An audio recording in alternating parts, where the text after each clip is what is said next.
Okay, let's dive right into this.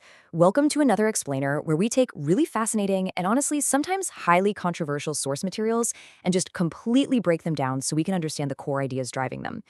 Today, we're unpacking a text called The Architecture of Solitude, Weaponizing the Void. And wow, it is a striking piece.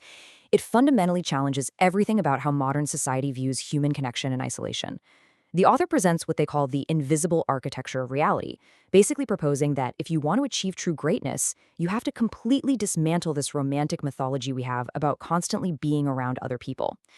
As we go through this, keep an open mind, because the perspective here, it absolutely pulls no punches. So are the smartest people you know just lonely? It's a super compelling question, right? The text opens with this really bold claim. The smartest person you know is probably alone. But, and this is a massive but, the text insists they are absolutely not lonely. The author points to these historical heavyweights, intellectually and creatively formidable guys like Isaac Newton, Nikola Tesla, Arthur Schopenhauer. Usually society looks at someone who just retreats into their own company as a tragedy, kind of assuming, well, there must be something broken inside them. But this text argues the exact opposite. It posits that these men weren't running away from the world out of fear or because they failed socially. Actually, they were running toward it. They were running toward the exact environment where genuine, unfiltered power and legacy can actually be constructed. Redefining solitude, constructing the foundation.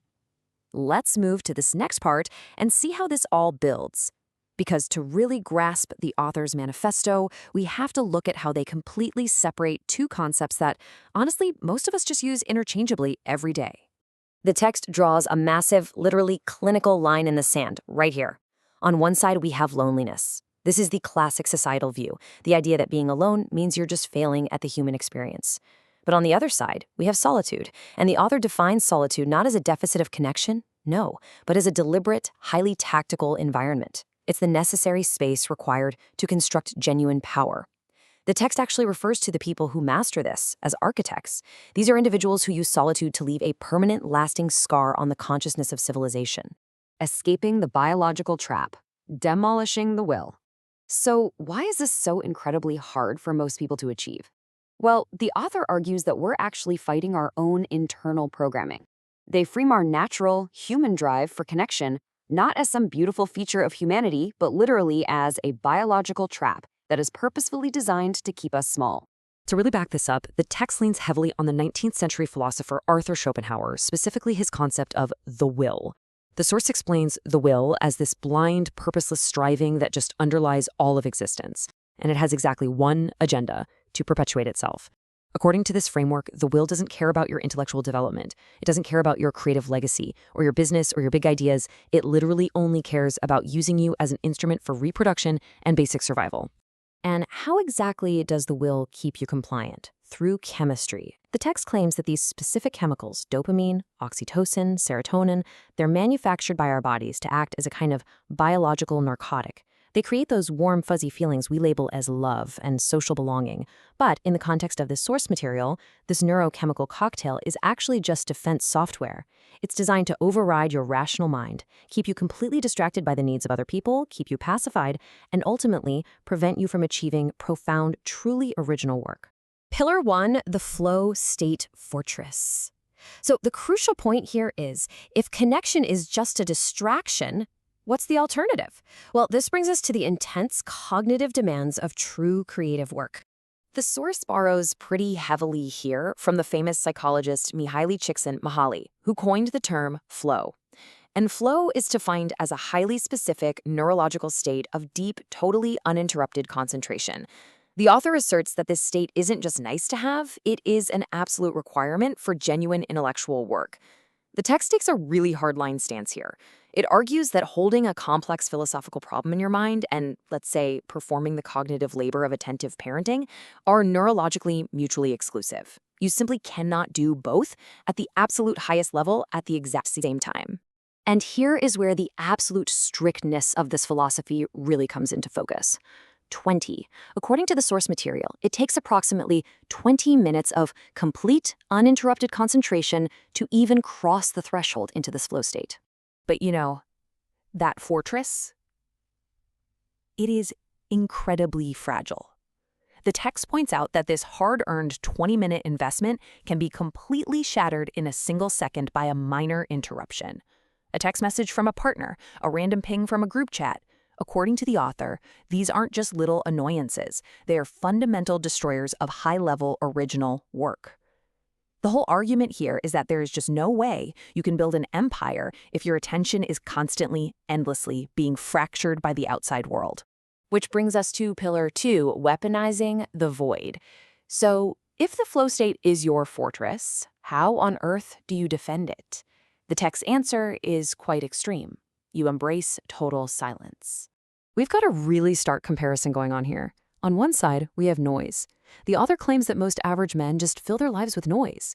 We're talking mindless scrolling on social media, those endless group chats, maintaining pretty mediocre relationships. And why do they do it? Because true silence actually feels terrifying. Filling the silence gives this false feeling of control. But the true architect chooses the right side, the void.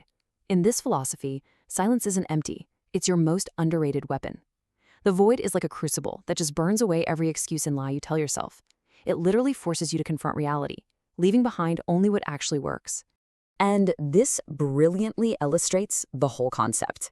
Think about Niccolo Machiavelli, who the text uses as the ultimate historical case study. Machiavelli wrote his absolute masterpiece, The Prince, while in forced exile. He was completely stripped of his political power, isolated from all his peers out in the countryside.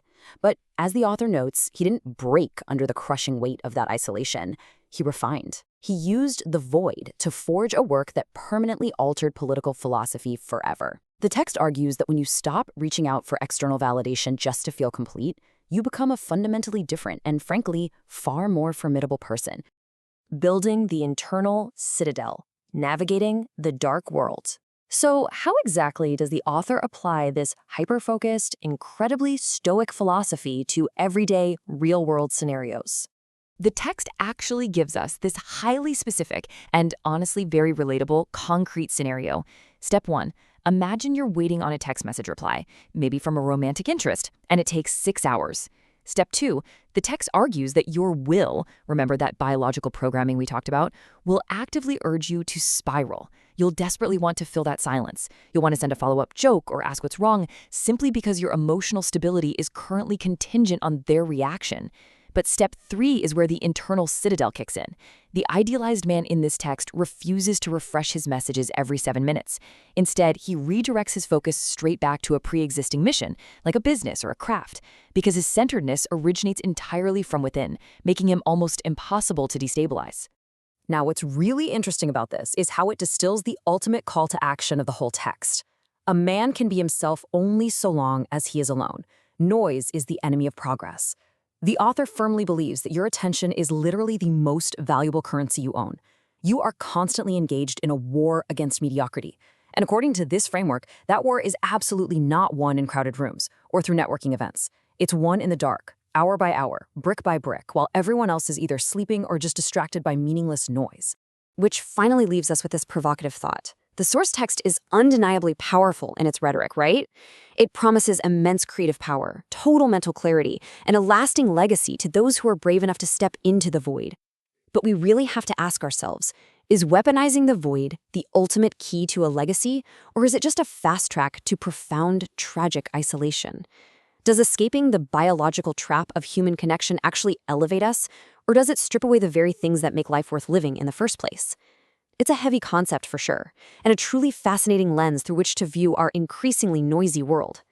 Thanks so much for joining me on this explainer, and I will catch you in the next one.